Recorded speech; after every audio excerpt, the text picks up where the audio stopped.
Hey everyone, welcome to the Success Fitness YouTube page. We hope that you enjoy this video, and please don't forget to subscribe to the channel and like our page. That will help us reach more people so that we can help more people get fit, lose weight, and build muscle. Thank you. Enjoy the video. Success Fitness in Maplewood. I'd like to bring this presentation on calorie undulation for weight loss. Basically, just undulating calories for more sustainable weight loss. What things that we are going to cover in today's discussion is carb cycling, calorie cycling, higher food training days, so higher foods on training days, higher calories, lower food on rest days, diet breaks, refeeds, and the basically if I think that they're beneficial, the pluses and minuses, things like that, adherence levels to diet strategies, and then cravings with an undulating protocol as far as undulating carbs, calories, right? If you're undulating carbs or calories, you typically are undulating, if you're undulating carbs, you're typically undulating calories inherently anyways. So first off here, we have carb cycling and calorie cycling. Cutting diet specific. I do want to mention that this is all based on a weight loss diet. We're not talking about trying to maintain your body weight, which this can be really good for, by the way, but just talking about weight loss here, or we're not talking about massing, trying to gain weight. So let's go over the pros of these. So carb cycling or calorie cycling can give you better training performance on the days that you train, right? It can help with diet adherence. I do want to preface this is for some, and you'll see I'll just move right over. The con can also can make diet adherence harder for some. So it's really person dependent on if it's going to make it easier or make it harder. And we'll kind of get into a little bit later, okay? It can help you maintain your insulin sensitivity over a maintenance or a weight loss period, right? Improve insulin sensitivity because we're going to be utilizing our carbohydrates around training sessions primarily versus not not having high carb days on rest days or anything like that. And then also a big thing with carb cycling, more so refeeds, is it can help with cortisol during weight loss diets. Okay. So basically, during a weight loss diet, our body is in fight or flight most of the duration of the diet. So if you can have, say, 5 days of dieting hard and then 2 days, right, 5 to 2 of higher carbs. Carbs are one of the best macronutrients that we can eat to help control and lower cortisol and just like stress responses within the body. So it's really nice if you can have a day or two that you just up your calories, up your carbohydrates, you're not starving, you feel like you are able to, enjoy some foods and all that kind of stuff. So it lowers cortisol. Don't want to go into that too much, but can cause, so we'll go into the cons a little bit. I already touched on one, but can cause low NEAT, which is non-exercise activity thermogenesis, across the low days. So if we're doing 4, 5, even 6 low days in the week, those low days you could just be so tired because your calories are so low on those days because maybe we're trying to get in an extra 1,000 calories, but we're already in a deficit. We're trying to get an extra 1,000 calories in on that quote unquote refeed day. So something has to give. We have to go lower calories on the low days, higher calories on the high day, versus if we maybe just kept it linear throughout the week, maybe you wouldn't be so tired on that lower day that our NEAT would not drop. So just something you have to watch out for. That's why when you're dieting, I think a step counter is one of the best tools that you can invest into and use. Oops. And then next thing is it can cause binge eating behavior in some individuals, okay? Because it's almost like if it becomes a type of thing where it's like, okay, I'm going to restrict myself for 5 days, 6 days, and then I get to go out and eat as much as I want. I get to go have as much spaghetti as I want, or whatever it is on that one day. That can kind of turn into an eating disorder if you don't keep an eye on it. So it's really kind of person dependent for this one. You just got to watch out for it, right? Oops. So, and next up here, higher food training days / lower food rest days. Again, calorie diet specific. So here we go. The pros and cons, if you will. You can use your food. This would be a pro. You can use your food for training. Use your higher calorie days for training, right? Your training days, you would set it up for higher calories, higher carbs. So you'd have more energy during those days. And then you can just really just grind it out, if you will, on the rest days. Higher energy around training sessions, right? Have the ability to add intra workout carbohydrates, calories, and energy, right? When you're dieting, carbs are energy, carbs equal life to some extent. When you get more dieted, the more and more dieted you get. So if you have a higher carbohydrate day or higher calorie day, maybe you train for 5 days a week, you have higher calories on those days, right? You may be able to preface those days so that you can get a little bit of extra energy around your training session by having a little bit of carbohydrates and protein per se during training, right? And that may be one benefit of having higher calories on your training day. One thing that you can do, remember, we have our baseline. We have to go a little bit below that. I'm not going to get into the numbers, but we have to go below that in order to lose weight, to cut to cut body fat, obviously. So one thing that can be cool is we can have several days where we're at maintenance, right? Maintenance. But if we're trying to get that deficit, we can take 2 days or more, right? But 2 days, maybe it's the days that we don't train, and really just go into a big deficit on those days. And that kind of brings the overall down a little bit from our maintenance versus having to kind of diet every day of the week. We can feel like we're maintaining, 4 days out of the week. 3 days will be a deficit. So that's one thing that you can do. May improve recovery across the week. This is just prefacing your carbohydrates, calories around your training sessions, with which may give you an extra boost around those sessions and help recover, especially if you're getting a good post training meal in, right? It's just going to help with recovery. Gives you the ability to eat out on higher days. So one thing that can be stressful for dieters is you're constantly having to eat at home and you feel like, oh, I don't have enough calories to go eat out. If you have a couple days that are a little higher, maybe around your training, maybe you go post workout, something like that, you can go out and get a little meal at a restaurant and just be able to fit it in a little bit easier, right?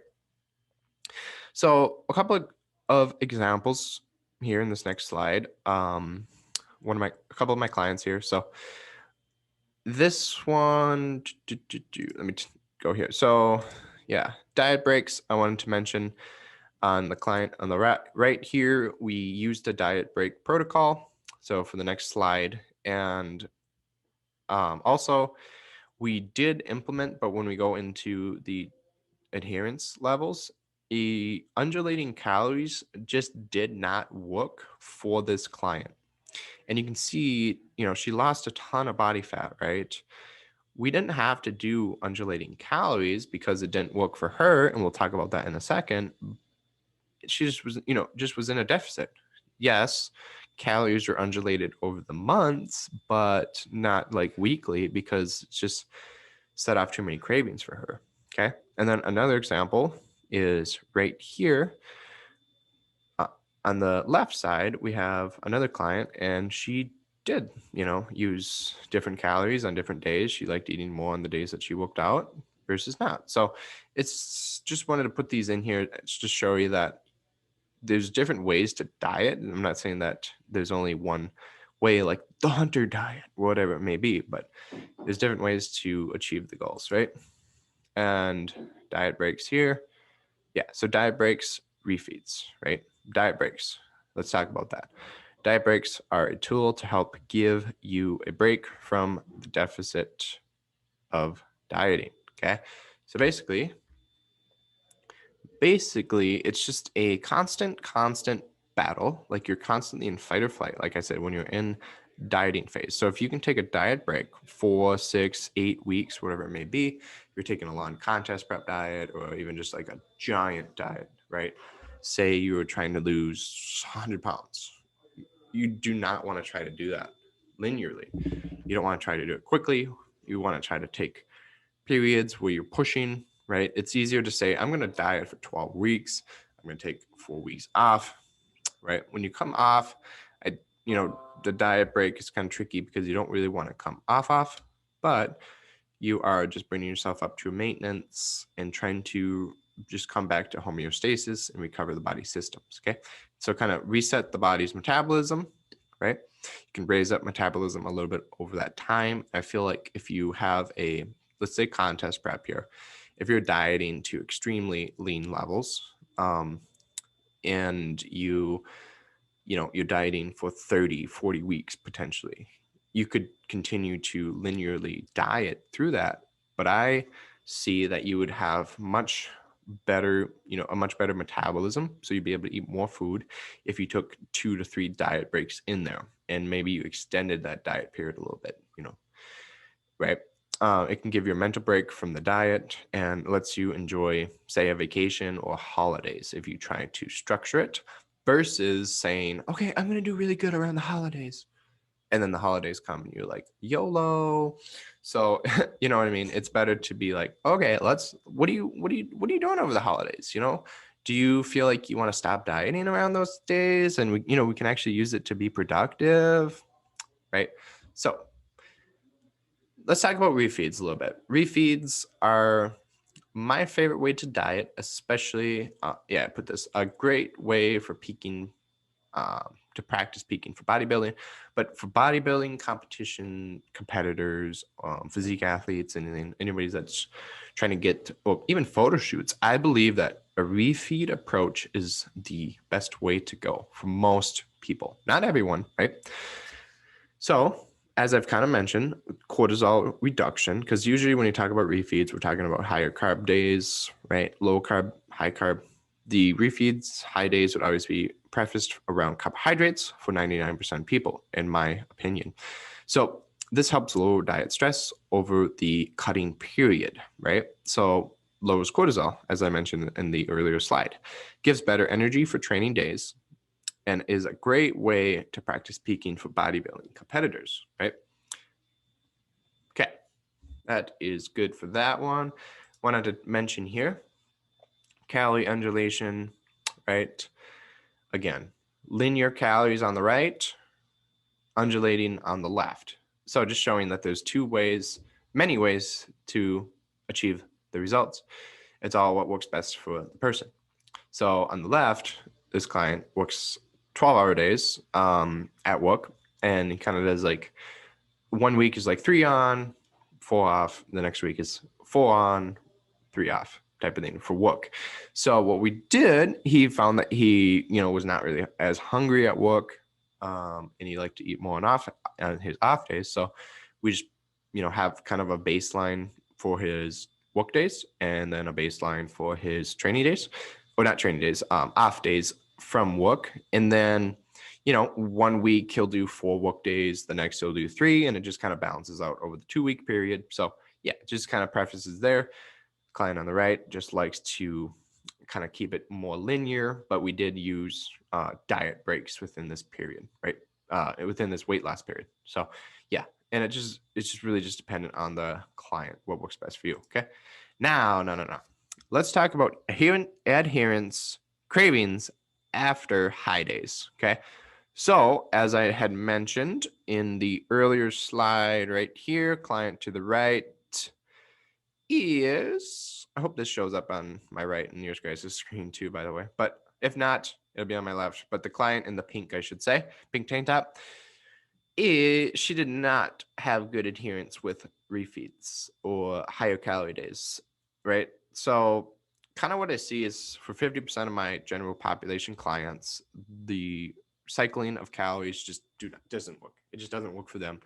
I don't force it on them. We find ways around it, right? That's one of the parts of being a coach, is not always just having the right answer right in the beginning. It's sometimes problem solving more than anything, right?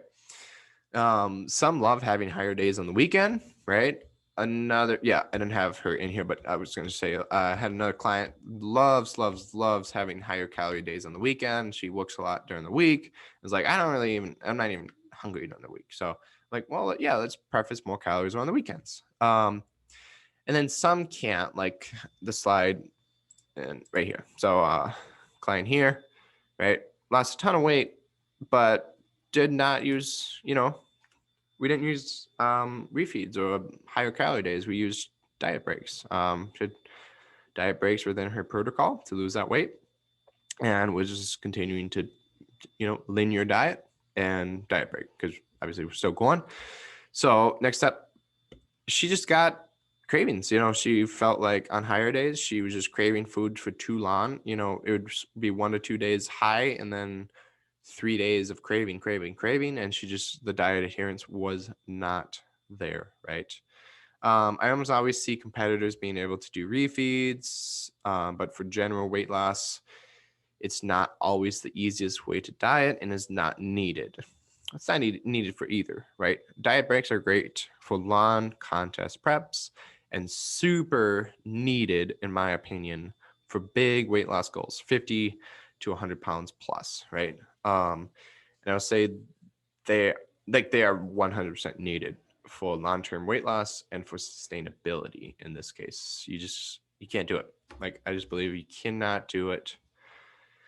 You can't lose that much weight sustainably, keep it off.